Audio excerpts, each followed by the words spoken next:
रामकृष्ण हरी माऊली. आज मी तुमच्यासाठी भेंडी फ्राय बनवणार आहे.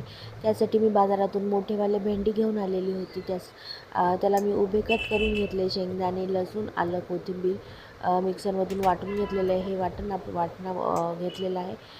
वाटणामध्ये आपल्याला मिरची पावडर घ्यायची आहे, मसाला, मीठ, थोडीशी हळद, हे लाल तिखट टाकून घेतलेले आहे, काळा मसाला, थोडीशी कोथिंबीर, थोडासा पाण्याचा हात घ्यायचा आहे आपल्याला. आणि हे बघू शकता. आणि पाण्याचा हात झाल्यावर आपल्याला हे भेंड्या सगळ्या भरून घ्यायच्या आहेत. याप्रमाणे मी भरून घेतलेले आहे. त्यानंतर कढईमध्ये तेल घ्यायचे आपल्याला. 3 ते 4 चमचे तेल घ्यायचे आणि वरून थोडेसे जिरं घालायचे. आणि हे भरलेल्या भेंड्या आपल्याला तेलात टाकायच्या आहेत आणि थोडंसं हलवून घ्यायचे आपल्याला, बघू शकता ह्याप्रमाणे.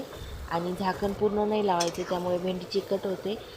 झाकण थोडंसं उघडंच ठेवायचं आहे. मोकळी भेंडी आपली तयार आहे.